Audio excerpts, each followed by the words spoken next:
यह सब एक गलत फहमी है।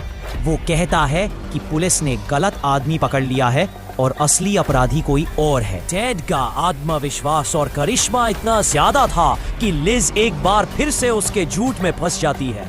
धीरे धीरे टेड पर और केस खुलने लगते हैं। पुलिस को उसकी कार से कुछ अजीब चीजें मिलती है, हथकड़ियां, रस्सी और कुछ ऐसे औजार जो अपहरण और हत्या में इस्तेमाल हो सकते थे। कई गवाह यह भी बताते हैं कि उन्होंने टेड को उन्हीं जगहों के आसपास देखा था जहां लड़कियां गायब हुई थी।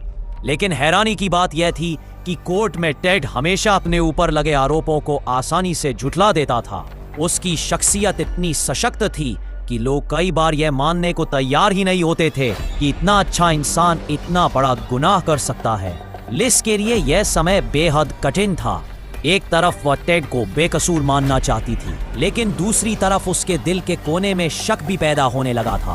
वह धीरे धीरे शराब पीने लगी और अंदर ही अंदर टूटती चली गई। जैसे जैसे टेड पर आरोप बढ़ते गए, मीडिया ने भी इस केस को हाईलाइट करना शुरू कर दिया। लोगों के लिए टेड बंडी एक रहस्य बन चुका था। कुछ लोग उसे निर्दोष मानते थे तो कुछ लोग उसे राक्षस कहते थे। दोस्तों, टेड बंडी सिर्फ चालाक ही नहीं बल्कि बेहद होशियार और धूर्त भी था।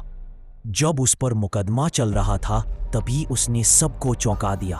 1977 में कोर्ट हाउस में सुनवाई के दौरान टेड को थोड़ी देर के लिए बिना हथकड़ी के रखा गया।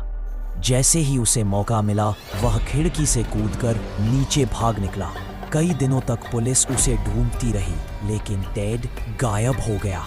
हालांकि बाद में वह दोबारा पकड़ा गया, लेकिन उसकी यह फरारी इस बात का सबूत थी कि टेड बेहद चालाक और खतरनाक था। दूसरी